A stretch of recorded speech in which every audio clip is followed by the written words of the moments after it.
사도 바울이 1차 전도 여행을 간 그 중요한 일에 의해서 구브로 섬에 전도를 마치고 배를 타고 이동을 하여 밤빌리아 지역의 버가라는 항으로 들어가고 거기서 비시디아 안디옥까지 이동을 했다고 13절에 그렇게 적고 있습니다.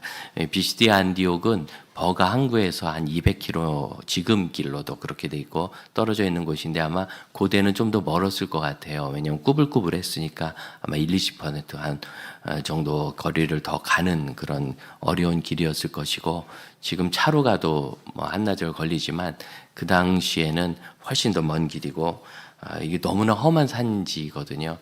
이 비시디아 안디옥 성경에 안디옥을 두 곳 얘기하는데 하나는 안디옥 교회, 우리가 잘 아는 안디옥 교회가 있는 안디옥은 시리아의 안디옥이랍니다. 우리 성경에 수리아라고 돼 있는데 이게 약간 이에 가까운 위 발음이거든요. 그러니까 한글 표기할 때 그럼 한국은 주로 우를 선택했습니다. 그래 수리아라고 이렇게 했는데 영어로 시리아와 뭐 같은 이름입니다. 그래서 시리아 지역, 지금은 터키 영토 안에 있지만 원래 로마 제국과 헬라 제국 당시에는 그것을 시리아 주로 이렇게 지역을 구분을 했던 곳이라 시리아의 안디옥이라고 알려져 있습니다. 옛날부터 큰 성읍이었고 지금까지도 계속 역사적으로 사람이 거주해온 역사가 깊은 그런 도시입니다. 그리고 또 하나의 안디옥이 여기 비시디아의 안디옥인데 지도에서 보면 직선거리를 쭉 그으면 가깝습니다만 그 사이에 그 유명한 타우루스 산맥이 있고 이 비시디아 지역의 안디옥은 그 타우루스 산맥에 등성이 있어서 도시인데 해발고도 약 1000m 가까운 곳에 비시디아 안디옥이 있습니다. 지금 성지 답사하러 가보면 몇 년 전에 터키, 그리스, 로마 저와 함께 가신 분들은 처음 같은 때 거기입니다. 내려서 화장실 들렸다 어디 이렇게 올라갔는데 들판밖에 없었던 약간 속았다 싶은 그런 곳, 그런 곳입니다. 아직 발굴이 돼 있지 않은 지역이라 그렇답니다. 땅 속에다 묻혀 있어요, 도시가. 그리고 현재 사람들 거주지는 비시디아 안디옥은 바울 당시에는 인구 10만의 대도시였고 지금은 그 옆쪽에 있는 이제 사람 살기 좋은 저지대. 그래도 여전히 거기도 해발고도 800m쯤 되지만 그래도 사람 살기 좋은 저지대 쪽에 한 10,000명 사는 작은 소도시가 하나 있습니다. 그래서 거기가 소읍이죠. 옛날 비시디아 안디옥의 어떤 그 도시의 흐름은 거기로 간 거지요. 그래서 타우루스 산맥이란 것이 굉장히 높습니다. 우리나라 저기 남쪽 어디 동쪽에 지리산, 노고단 올라갔다 그러면 좀 올라간 거잖아요. 노고단 밑에서 구경만 하고 오는 분도 많은데 노고단이 올라가면 해발고도 1000m밖에 안 됩니다. 그런데 이 비시디아 안디옥은 도시가 1000m 위에 있었습니다. 그러니 여기 버가는 항구였으니까 당연히 해발고도 0에서 5 사이겠지요. 항구니까 바닷가에 있으니까. 그래서 0부터 1000m까지 계속 올라가는 길을 200km로 이동한 것이다. 200km 거리를 이동한 것이다 볼 수 있고 지금 버스로 넘어도 2000m를 막 왔다 갔다 하는 타우루스 산맥입니다. 그러니까 이 당시에 이 정도면 그냥 아예 남의 나라입니다. 이 정도면 교통이 어렵고 하지만 로마는 비시디아 안디옥을 교통의 중심로로 삼았습니다. 그래서 동과 서 로마로부터 이제 배를 타고 그리스를 지나서 다시 배를 타고 터키에 뭐 지금 이스탄불 좀 아랬지요. 에베소나 여러 항구를 통하여 육로로 이동할 때 남쪽은 해안도로에 절벽도 있고 꾸불꾸불하거든요. 내륙 지역에 로마의 동서로 관통하는 길 중에 중요한 도로 하나가 비시디아 안디옥을 지났고 그리고 터키의 중부 지역을 성경에 갈라디아서가 있는 갈라디아 지역이라고 하거든요. 그 중부의 남쪽을 남갈라디아, 이쪽이 이제 밤빌리아 버가 이쪽이고 북쪽 비시디아 안디옥도 남부 갈라디아입니다. 그래서 비시디아 안디옥부터 올라가면 중부고 계속 북쪽으로 올라가면 중북부에 유명한 터키의 수도 앙카라가 거기 있습니다. 북부 갈라디아 지역입니다.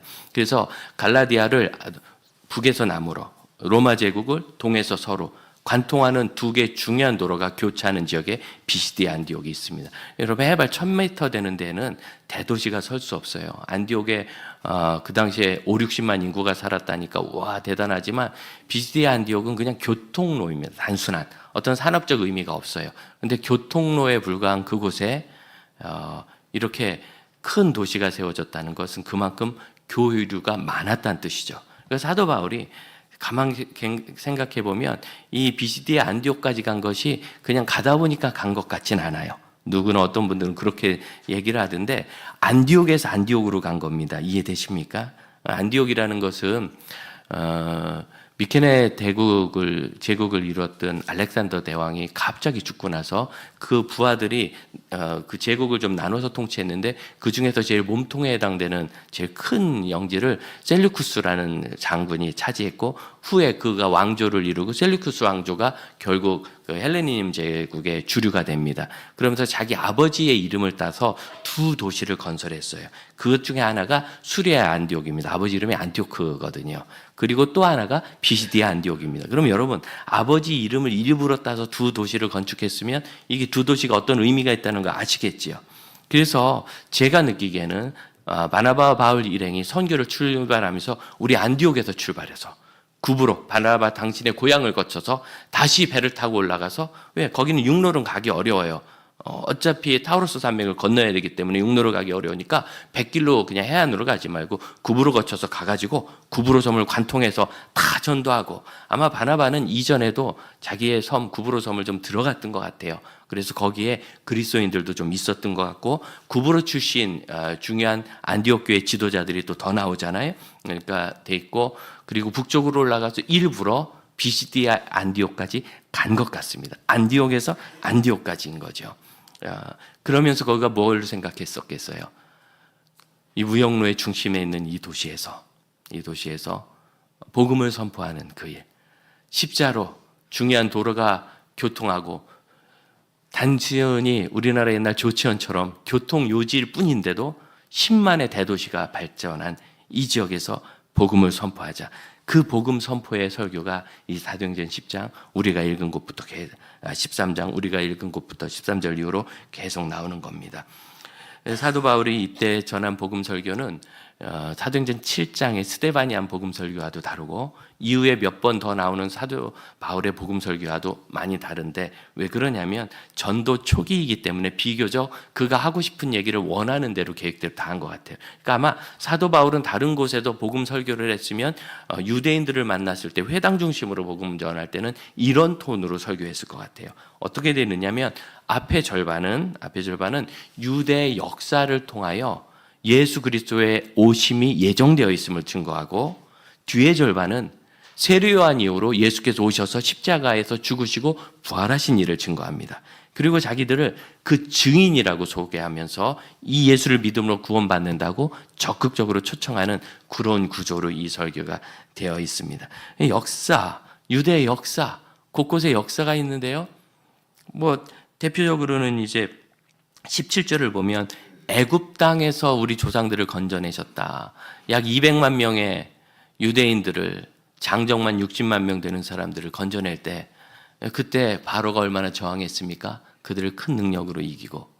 그럼 그게 부흥 사건 아니겠어요? 부흥 사건.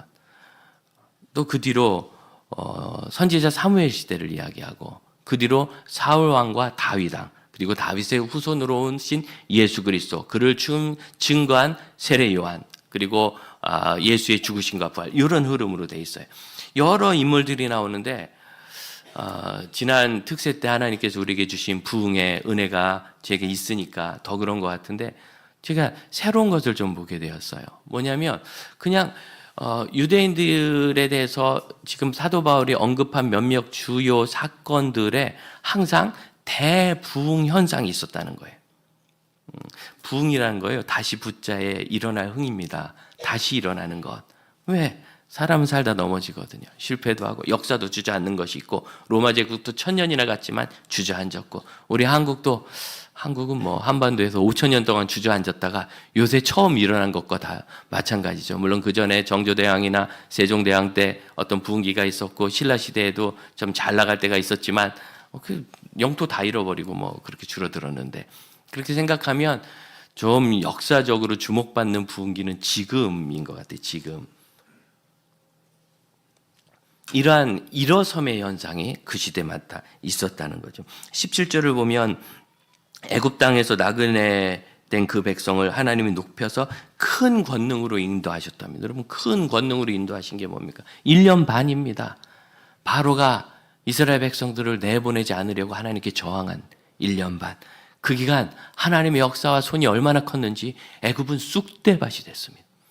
결국 여러분, 중동 역사, 서부 아시아 역사에서 이집트는 바로 때 이후로는 단 한 번도 패권을 갖지 못해요. 그 대제국인데 예를 들어서 중국을 보십시오. 중국이 아시아에서 대표적인 깡패 국가였잖아요. 그 불량한 국가죠. 나라 좀 힘세다고 우리가 얼마나 시달렸습니까? 와가지고 젊은 여자들 다 조공받아가고 끌어가고 군인들 뽑아가고 수탈해가고 그런 일을 수두히 겪었잖아요. 그러나 중국은 망한 것 같다 다시 일어나고 망한 것 같다 다시 일어나고 이 대제국인 거예요. 그래서 여러분 이집트는 옛날에 중국보다 더한 나라였습니다.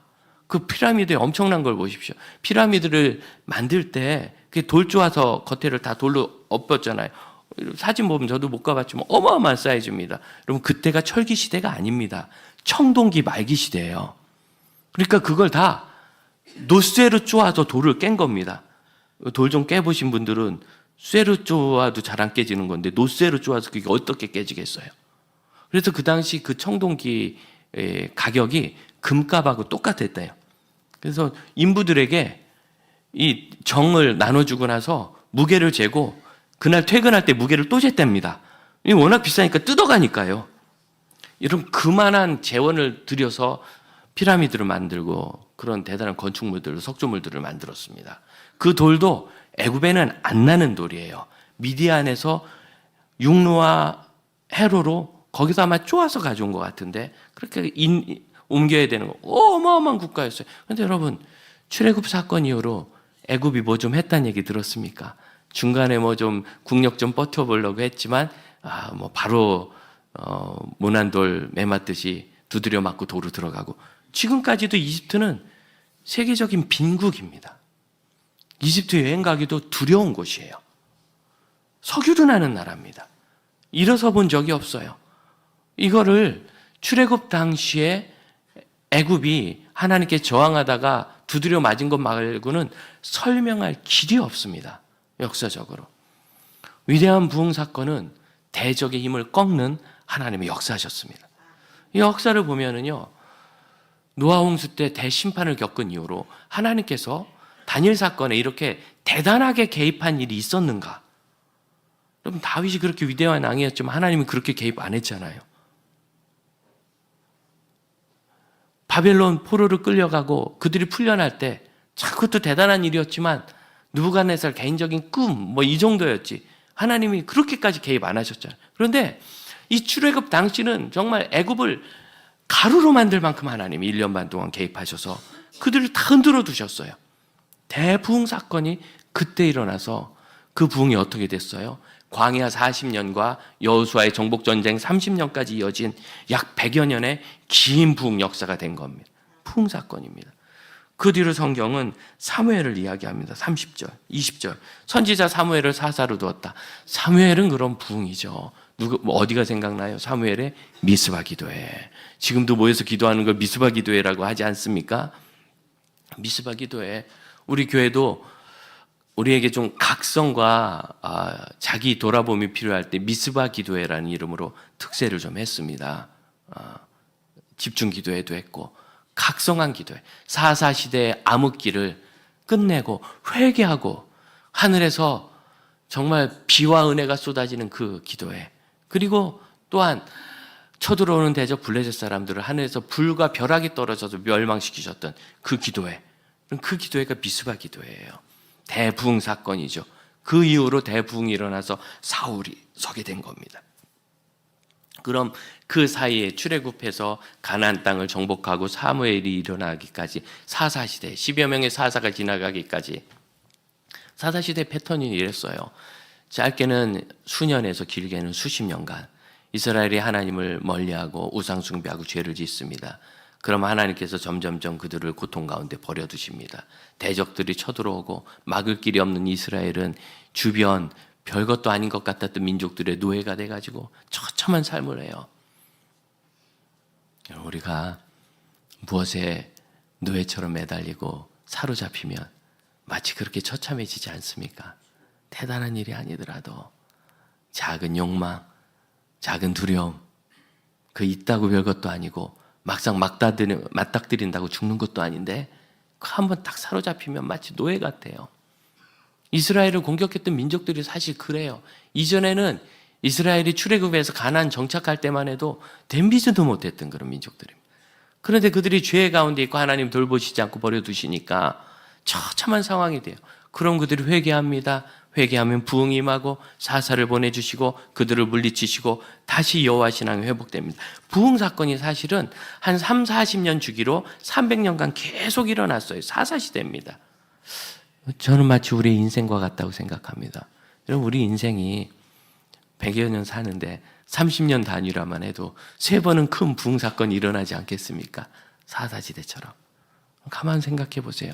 내 삶에 내가 그때 예수를 제대로 만날 때, 그때 그렇게 나태하거나 교만하거나 게으르다가 어떤 어려움을 겪어서 또는 무엇인가를 깨달아서 하나님 앞에 회개하고 눈물을 흘리고 다시 일어날 때 하나님께서 어떻게 일으키셨는가?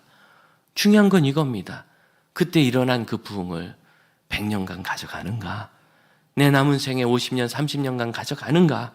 아니면 단 하나 기분 좋은 사건으로 끝나고 몇 달 후에 다 까먹는가? 이런 부흥이 단회적 사건이 아니라 우리에게 삶의 과정이 될 수 있기를 축복합니다. 그리고 사무엘의 대부흥 후에 2명의 왕이 대조됩니다. 21절 사울과 22절 다윗입니다. 사울은 누굽니까? 그는 겁이 많은 사람이었어요. 장정 중에 장정, 키가 180 이상은 돼가지고 다른 사람하고 서 있으면 머리통 하나는 더 있는 사람, 다른 사람이 사울의 어깨에 닿는 그런 사람이었지만 굉장히 소심한 사람이라 사람들이 자기를 찾으니 부끄러워서 짐더미 속에 숨었던 사람입니다. 그런데 그가 하나님의 일방적인 부르심을 받고 왕이 되었을 때 한 10년은 잘했지요. 그 뒤로부터 이상하고 교만하고 욕심이 많고 갑자기 왕이 됐으니 무슨 기반이 있어요? 그러니까 상대적으로 두려움이 많은 왕이 된 거예요. 걱정이 많고. 결국 다윗, 자기 아들 같은 사람, 자기를 위해 목숨도 바친 사람, 자기 딸의 남편이 된 그 사람 다윗을 쫓아다니며 죽이려고 쫓아다니다가 평생 그렇게 내리막을 겪다가 마지막에는 처참한 패배로 아들과 함께 한 전쟁터에서 죽지 않습니까? 그는 큰 붕으로 시작했지만 멸망으로 끝난 사람입니다. 다윗은 어떻습니까? 골리앗 잡을 때는 참 좋았죠. 그런데 그 이후로 그의 시기집 많은 장인한테 걸려가지고 미갈과 결혼할 때까지도 그렇게 고통스럽더니 결혼한 다음에 이제 됐나 했더니 더 큰 고통이 오고 결국 탈출해서 아내도 두고 혈연단신으로 도망쳐 나와가지고 떠돌이 생활을 수십 년, 그렇게 어렵게 왕이 되어서 왕이 된 뒤로도 얼마나 부침이 많았습니까? 하지만 그가 40년 인생을 사는, 그도 왕위에 40년이 있었어요. 그래서 사울의 40년과 다윗의 40년은 마치 데칼코마니처럼 대조가 돼요. 사울은 이렇게 위대하게 시작해서 처참하게 처박혔고 다윗은 참 어렵게 시작해서 위대해졌는데 이전의 왕과 비교할 수 없는 위대함이 있어서 그 왕국의 소식이 바벨론까지 퍼져나갔습니다. 그런 위대한 왕국을 만들었고 결국 다윗의 위대함으로 인하여 하나님께서는 그리스도를 다윗의 후손으로 주시는 것으로 언약하셔서, 그래서 다윗 딱 나오고 23절 이 사람의 후손에서 이스라엘을 위하여 구주를 세우셨는데 그가 예수라고 사울이 증거하고 있는 것입니다. 다윗의 부흥은 그의 단순한 인생에서 끝난 것이 아니라 인생 이후로 계속돼 가지고 어떻게 후손에서 구세주가 오시기까지 부흥했습니다. 저와 여러분과 우리 교회 공동체의 부흥이 이런 것이 되기를 축복합니다. 고난이 없는 사람 어디 있겠어요? 그러나 이기면 그것은 우리에게 디딤돌이 됩니다. 넘기 전에는 언덕이지만 올라서면 받침이 됩니다. 다져진 땅은 다지는 것이 어렵지 뚫고 나가는 것이 어렵지 뚫고 올라서서 그것을 다지면 그것이 우리의 기반이 됩니다. 여러분, 하나님이 주신 부흥 역사를 가지고 다시 일어나며 부흥을 이어가는 믿음의 사람들이 되시기를 축복합니다. 다윗의 후손들이 실패했음에도 불구하고 메시아의 약속은 다윗의 후손으로 오는 것이 사라지지 않았습니다. 이것이 하나님이 이어가시는 부흥입니다. 그러므로 여러분, 나는 이미 늦었다고 생각하지 마시기 바라요. 언제 이스라엘이 회복됐어요?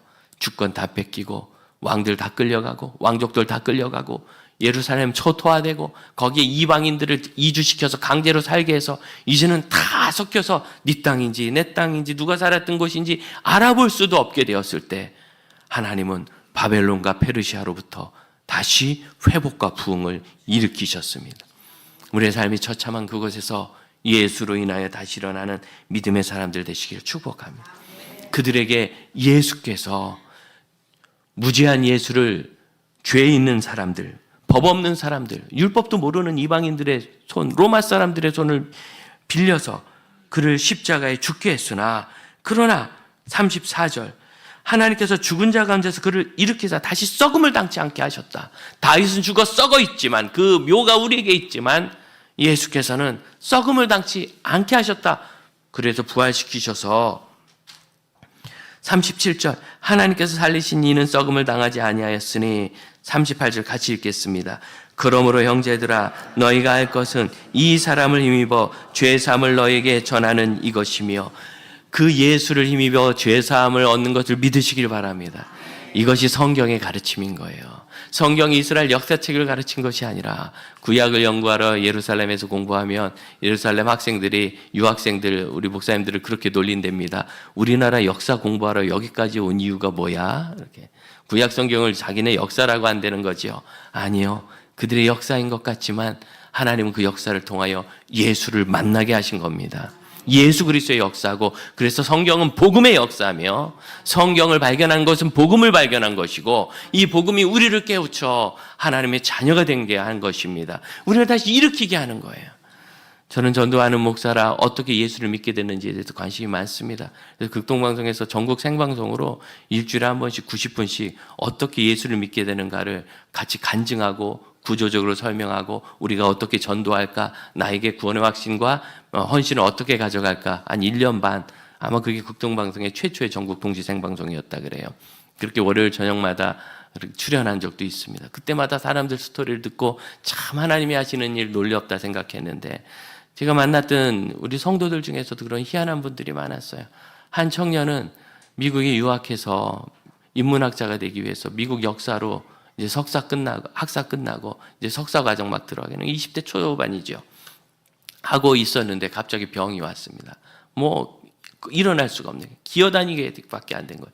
결국 합격 포기하고 한국으로 다시 철수하기로 짐을 막 다 싸놨는데 너무 기가 막힌 거예요. 얼마나 열심히 공부했으면 얘가 병이 왔겠습니까? 그러니 내가 뭐 하려고 이렇게 열심히 했는가? 20대 초반 꽃 같은 나이를 누워가지고 일어나지도 못하고 보는데 이제 한쪽에 자기가 공부했던 책도 이렇게 쌓아놓은 거예요. 일부는 한국에 보내고 일부는 그냥 다 누구 줘버릴 건데 보면서 그 책들을 보는데 막 회한이 생기고 화가 나더래요. 그러다 그 쌓아놓은 책 맨 꼭대기에 뭔 책 하나 읽는 것이 봤는데 그게 성경이었답니다. 그 책이 왜 거기 있지 그 생각을 했대요. 본인이 산 건 아니고 누가 줬겠죠. 성경을 되게 예수 안 믿는 사람이 삽니까? 예수님하고는 상관없는 삶을 살았어요. 그 집안이 다 그런 사람이고 한국에서 기업하는데. 네, 그러죠. 맨 위에 있는 성경이 이게 어디서 왔지? 그래서 준 사람이 누군가 하나 보려고 아무런 사인도 없는 거예요. 꺼내서 이렇게 해서 읽기 시작하다가 그 자리에서 성경을 삼독을 했어요. 그냥 삼독을 하고 거기서 예수님 믿었는데 이 청년 표현이 그래요. 3번 삼독이 끝났을 때 그 자리에서 무릎 꿇고 예수님이 나의 구세주라고 고백을 했다는 거예요. 여러분 성경을 탐독하듯이 잘 읽으면 예수를 만난다니까요. 그리고 한국에 와서 얼마나 뜨겁게 신앙생활하는지 마치 인생 달관하고 천국에 사는 사람 같아요.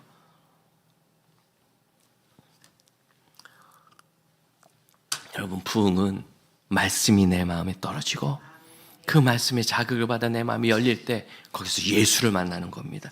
예수를 만나기를 바랍니다. 그리고 예수를 만나는 사람을 일으켜내는 것입니다. 42절 보세요. 그 설교가 끝났을 때 사람들이 청하여 다음 안식일에도 여기 머물라. 여기서 말씀을 전하라. 얼마나 위대한 일입니까? 다 그 예수 증거를 통하여 감동을 받은 거예요. 43절 유대인과 헬라인 중에서 경건한 사람들이 바울을 쫓아요. 예수 믿었다는 뜻이죠. 예수 만난 거예요. 그랬더니 그들에게 은혜 안에 붙어 있으라고 권면합니다. 44절입니다. 같이 한번 읽어볼까요? 그 다음 안식일에는 온 시민이 거의 다 하나님의 말씀을 듣고자 하여 모이니 어마어마하지 않습니까? 10만 인구가 다 모였다는 거. 이게 어떻게 가능한가? 로마의 대도시는 항상 콜로세움이 있어요. 원형 경기장. 이 크기는 그 대도시를 건설할 때부터 여기는 몇 명이 모일 거니까 그 인구의 3분의 1은 들어가야 된다. 이렇게 짓는 데입니다. 비시디아 안디옥에도 큰 대형 경기장이 있어요. 그러니까 그쪽에 모이니까 다 모이는 거죠. 관중석에만 모였겠습니까? 검토하러 모인 거 아니니까 필드에도 막 앉고 그러는 거죠.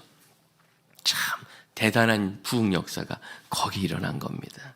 사랑하는 형제자매 여러분, 인생에 있는 부흥의 시기를 한번 살펴보시길 바랍니다. 우리 교회 봅시다. 우리 교회가 이렇게 2010년도부터 24년까지 지속적으로 부흥해 온 것을 이제는 한국교회가 웬만큼 알고 아니라 할 사람이 없습니다. 오늘도 일부 예배 2010년도에는 까까머리 청년이었던 김창희 안수 집사가 예배드리고 가는데 앉아있는데 얼마나 좋든지 약간 조는 거는 같았는데 앉아만 있어도 그렇게 좋았어요. 예, 얼마나 좋은지 그때 우리 강영성 집사하고 둘이서 그 교회 안에 있는 모든 예배를 다 섬겼어요. 주일 낮 예배에도 와서 영상음향 둘이서 영상음향 봉사하고 학생들 어디 간다면 식후 가고 오고 어른들 따라서 그때는 교회 안수 집사님도 안 계셨어요. 그때 안수 집사님이셨던 분 지금 한 분도 없죠. 몇 분 대도 안 했지만 이정수 장로님이 그때 안수 집사님이셨나 그런 것 같기도 하고 한 분도 없었어요. 지금 남지도 않고 그래서 그냥 아예 중간 계급이 없어요. 중간 계급이 아니라 중간 사역자들이 없어요. 그냥 모여서 그때 우리 심우진 장로님이 40대 후반에 서리 집사 청년 같은 반짝반짝한 40대 후반이면 저보다도 훨씬 어리네. 그런 시기였어요. 그렇지만 우리는 모이면 걱정이 별로 없었어요. 내외적으로 환난은 있었지만 모이면 우리가 하나님의 일을 할 거니까 여러분 하나님의 일만 하면 걱정이 없습니다. 성경을 따르기만 하면 걱정이 없습니다. 지금 길이 안 보이죠. 길이 보이면 뭐합니까? 그 길이 맞는지는 압니까? 걱정할 게 없어요. 예수님이 우리 길입니다. 그렇게 지나서 이렇게 2014년까지 우리가 성장해 왔습니다. 이런 부흥을 이제 2024년 2월 말 3월 초 신학기 기도에 하나님이 주시니 이것이 하나님의 역사인 줄로 믿습니다. 그런 거예요. 더 이전으로 보면 저 개인적으로는 우리 교회 오기 전에는 전도자로 한 3년, 2년 반쯤 됐을 때 우리 교회 와서 설교를 시작했는데 참 부교역자 잘 대우해 주시고 존중해 주시고 얼마나 존중하느냐면 부목사들까지도 6년 지나면 7년째는 1년간 코바 안식년을 보내줘요. 대개 미국으로 공부하러 가고 쉬러 가는데 갔다 오는 교통비 다 대주고 미국에서 집어들 돈 따로 주고 차 살 돈 따로 주고 생활비 다시 주고 홍정일 목사님 말씀으로 한 가정 안식년 보냈는데 1년에 1억이 들었다 그래요. 그 일을 다 섬겨요. 그런데 저도 2년만 더 있으면 안식년인데 1년 반만 더 있으면 그냥 그만두고 하나님 부르심이 있어서 그때 이제 파트타임부터 시작해서 6년 되었을 때입니다. 7년 될 때입니다. 사임하고 전도자로 나올 때 제 친구들이 걱정 그렇게 많이 했어. 뭐 먹고 살 거냐고. 저도 처음에는 아무런 기반도 없이 나오는데 그래도 그게 가능했던 것은 남서은혜교회가 대형교회니까 부교역자가 사용하던 사택을 더 쓸 수 있게 해주셨어요. 그래서 제가 그 뒤로도 한 3년 반을 그 사택을 더 썼습니다. 은혜교회 근무도 안 하면서. 그렇기 때문에 가능했던 일이죠. 그러면서 사역을 다니는데 한 1년쯤 다니니까 1년에 200~300회 집회가 잡히더라고요. 전도 집회하고 교사 세미나하고 부모 세미나하고 부흥회하고 계속 부흥을 사모하고 전도를 사모하는 사람들이 모이고 새신자들이 모여서 전도 집회하고 이런 일들을 계속한 거예요. 저에겐 정말 꿈 같은 시간이었습니다. 그 이전에는 은혜교회에 들어가서 유아 연령의 자폐 아이들을 섬겼는데 아마 제 인생엔 그때가 제일 영광스러웠던 때였던 것 같아요. 한 1년 반 자폐 아동들이요. 그 충충 자폐인데 저는 자폐를 잘 모르거든요. 그런데 우리 부장 집사님이 자폐아를 23년 키워내. 그래서 아주 중증인 아이, 아무런 것도 안 되는 아이가 장애인 보호 작업장이지만 출근해서 월급 받는 아이로 키우셨어요. 그러니까 이 자폐아 부모들에게는 이분이 거의 뭐 입지전적이죠. 하라면 다 해요. 그래서 흔히 이제 그 우리나라 표현으로 주워 먹는다는 거 있잖아요. 제가 1년 반 목회를 주워 먹었습니다. 그분이 있으니까 그냥 저절로 막 되는 거예요. 그러고 났더니 동역이 잘 되니까 자폐아도 부흥을 해요. 그래서 20명 남짓되던 아이들이 45명. 부모들도 부모 교육합니다. 오세요. 그럼 안 오던 분들이 1년 지나니까요. 오는 게 그냥 상식이 돼가지고. 부부가 같이 오고 뭐 이러니까 60명씩 모여요. 부모님들이. 그렇게 해서 부모 교육하고 아주 재미나게 지냈습니다. 그 다음에 갑자기 청년 2부가 어려움을 겪어가지고 한 8, 90명 모이던 아이들이 절반도 안 남게 남고 담당 사역자는 그냥 교회를 나가고 뭐 이런 큰 어려움이 있을 때 홍정길 목사님께서 청년부를 맡아라. 그래서 청년부 맡았는데 초대형 교회에서 사역은 너무 쉬워요. 뭐 한 1년 같이 사역을 꾸준히 하니까 1년쯤 지나니까 한 180명 이렇게 되더라고요. 늘고 제일 좋은 거는 토요일 날 리더들이 헌신을 안 해요. 자기 일이 바쁘다고. 토요일 날 리더 모임 해야 된다 했더니 한 1년 만에 셋업이 됐는데 한 40명, 50명 정도 리더들이 모여서 하나님 나라를 구하고 기도하고 훈련 받으니까 나머지는 그 친구들이 지금도 좋은 일꾼들이 다 됐어요. 그리고 나선 중학생들을 맡기시는데 저도 중학생은 싫습니다. 김정은이도 무서워하는 중등부 눈빛 아니겠습니까?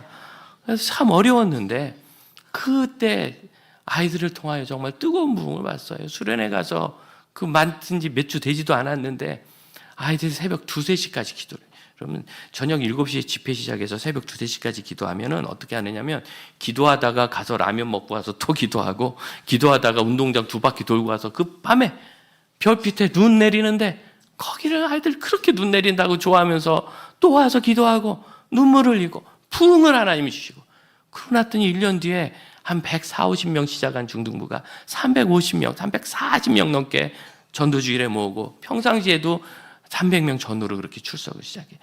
70명의 아이들이 저도 주님으로 헌신할래요. 그래서 교회 일을 다 맡아가지고 나눠서 하는데 그 아이들이 한 달에 한 번씩 토요일 날 모여서 금요일 저녁에 기도할 때면 정말 하늘이 움직이고 열리는 것 같았어요. 중학생들이.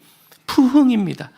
그 이전에는 공항동의 교회에서, 그 이전에 인천의 교회에서 항상 여러분 부흥은 우리 인생에 항상 있습니다. 문제는 내가 그걸 남의 일처럼 보고 뭐 좋다 그러고 끝나는 거예요. 여러분 하나님 우리 기분 좋으라고 부흥 주시는 거 아닙니다. 우리에게 믿음의 확신은 이미 성경으로 충분해요. 우리 확신하라고 주시는 거 아닙니다. 확신은 성경으로 충분해요. 성경으로 말미암지 않는 믿음의 확신은 환경이 흔들리면 다 흔들리게 돼 있어요. 우리가 죽을지언정 변함없는 이 하나님의 말씀이 우리에게 확신을 주십니다. 그럼 부흥을 주신 이유는 우리의 삶을 다시 일으키셔서 하나님이 기뻐하시는 영광의 삶이 되게 하시는 것을 믿으시기를 바랍니다. 군에 갔을 때도 그랬어요. 우리 교육관이 저 밖에 영외 아파트, 군인 아파트 지역에 있는데 그래도 애들 100여 명 이상 들어가는 큰 교육관입니다. 페인트 칠을 전 그 부대와 아파트 단지까지 하는데 교육관은 아무도 페인트 칠을 안 하더라고요.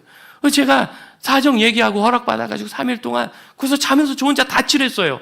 돈도 제가 내서 페인트 사다가 얻어가지고 뭐 그 다 주도 않더라고요. 그러고 났더니 그 교육관의 부흥이 임해서 그 아파트 지역에 있는 아이들이 여름 성경학교도 정말 단 한 명도 남기지 않고 다 모일 만큼 모였습니다. 부흥입니다. 여러분 하나님이 하시는 부흥을 함께 가시기를 축복합니다. 그것이 우리를 일으키고 우리 인생의 제일 큰 부흥은 예수 만날 그때 있었잖아요. 죽을 수밖에 없는 이 죄인, 앞으로도 장래도 없었던 중학교 3학년짜리 말썽만 부리던 꼬마를 하나님 불러서 예수 믿게 하시고 변화되게 하시고 두려움 없게 하시고 소망을 주시고 다시 일으킨 그 사건. 우리 인생의 가장 큰 부흥은 내가 예수 만날 때 있었습니다.